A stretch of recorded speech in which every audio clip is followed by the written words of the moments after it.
સુરત એરપોર્ટની આજુબાજુ જે ઊભેલી ઇમારતોનો મુદ્દો છે, જે વિમાન માટે નડતરરૂપ માનવામાં આવે છે, એ મુદ્દો ચર્ચાને ચગડોળે ચડ્યો છે, ચર્ચામાં આવ્યો છે।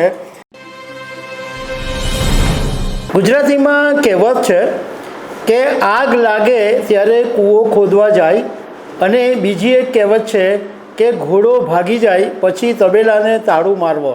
આ બંને કહેવતો અત્યારે સુરત માટે લાગુ પડે એમ છે, કારણ કે અમદાવાદની અંદર જે એર ઇન્ડિયાની ફ્લાઇટની ક્રેશની ઘટના બની એ પછી સુરત એરપોર્ટની આજુબાજુ જે ઊભેલી ઇમારતોનો મુદ્દો છે, જે વિમાન માટે નડતરરૂપ માનવામાં આવે છે, એ મુદ્દો ચર્ચાને ચગડોળે ચડ્યો છે, ચર્ચામાં આવ્યો છે। પરંતુ સવાલ એ છે કે આ વિસ્તારની બિલ્ડિંગોમાં જે લગભગ 10-12 હજાર લોકો રહે છે, એના માટે અત્યાર સુધી આ નેતાઓ, વહીવટી તંત્રોએ શું કર્યું, એમને મુશ્કેલી માટે શું સોલ્યુશન કાઢ્યું, આ બધા મુદ્દાઓના વિશે હું તમારી સાથે વાત કરીશ। મારું નામ રાજેશ શાહ છે અને તમે જોઈ રહ્યા છો ગુજરાતના સૌથી મોટા ડિજિટલ ન્યૂઝ પ્લેટફોર્મ ખબર છે.com। આપણે ઘણી વખત એવું જોઈએ કે બધું લોલમ લોલ ચાલે, પરંતુ જ્યારે આગ લાગે ત્યારે કૂવો ખોદવા જાય એવી ઘટના બને। અને અમદાવાદની અંદર 12 જૂન ગુરુવારના દિવસે એર ઇન્ડિયાની ફ્લાઇટ 171 મેઘાણીનગરમાં બીજે મેડિકલ કોલેજની હોસ્ટેલના બિલ્ડિંગ સાથે અથડાઈ અને વિમાનમાં 241 લોકોના મોત થયા। એ પછી સુરતના વહીવટી તંત્ર અને સુરત એરપોર્ટ એક્શન કમિટી બધા સફાળા જાગ્યા અને તાત્કાલિક મિટિંગ કરવામાં આવી।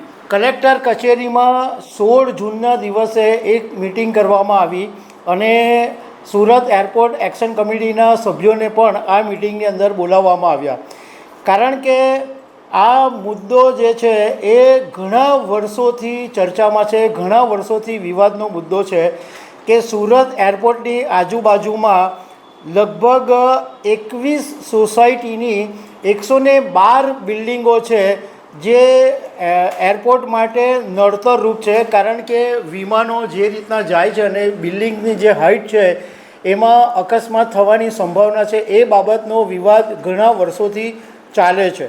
હવે આ મિટિંગની અંદર જિલ્લા કલેક્ટર સૌરભ પારઘીએ એવું કીધું કે અમે ઇમારતોનો સર્વે શરૂ કરવામાં આવ્યો છે અને ટીમો સર્વે કરી રહી છે અને એરપોર્ટને જે બિલ્ડિંગો નડતરરૂપ હશે એ દૂર કરવામાં આવશે।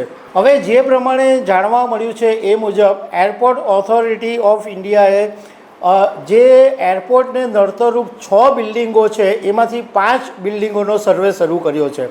એમાં એક છે ફ્લોરન્સ કોઓપરેટિવ હાઉસિંગ સોસાયટી, એક સાર્જન એપાર્ટમેન્ટ, એક ફ્લુઆના બિલ્ડિંગ, એક રવિરત્નમ અને L&T બિલ્ડિંગ, અને એક છે જસ્ટ રેસિડન્સી।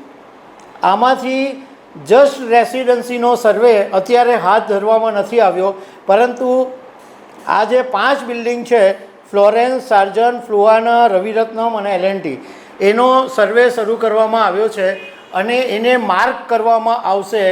એ મુજબ જો એવું લાગશે તો આ બિલ્ડિંગોને ડિમોલિશ કરવામાં આવશે અથવા તોડી પાડવામાં આવશે।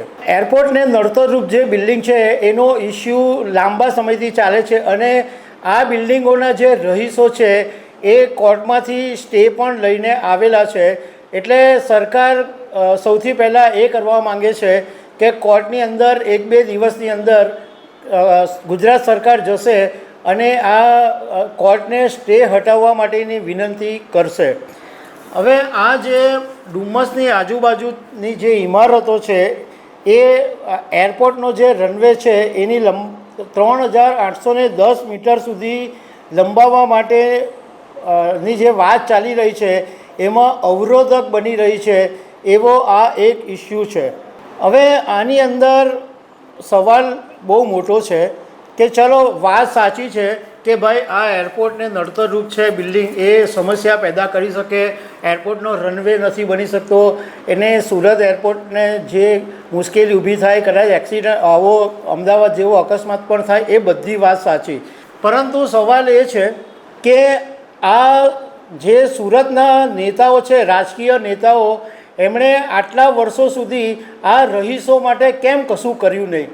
કેમ આ બિલ્ડરને બિલ્ડિંગ ઊભી કરવાની પરવાનગી આપી દેવામાં આવી? આની જવાબદારી સુરત મહાનગરપાલિકાની છે, કારણ કે સુરત મહાનગરપાલિકાએ પરવાનગી આપી એટલે અહીંયા રહીશો રહેવા ચાલ્યા ગયા. આમાં રહીશોનો શું વાંક? અને 10-12 હજાર પરિવારો અહીંયા રહેતા હોય તો એમને રાતોરાત ખાલી કરવાનો આવે તો એ લોકો જાય ક્યાં? શું એમને કોઈક એવો અહીંયા જ્યાં રહે છે એવો જ વિકલ્પ આપવામાં આવશે? જો એવું હોય તો હજુ વાત બરાબર છે, પરંતુ આની અંદર બીજો સવાલ એ પણ છે કે એરપોર્ટ ઓથોરિટી ઓફ ઇન્ડિયાની એનઓસી લેવાની જરૂર પડે, તો એ એનઓસી પણ કેવી રીતના આપી દેવામાં આવી? એ બધા ઘણા બધા સવાલો ઊભા થયા છે.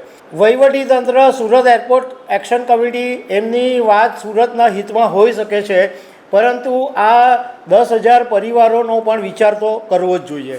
તો દર્શક મિત્રો, આવી અનેક વાતો સાથે અમે તમને મળતા રહીશું. Thank you very much.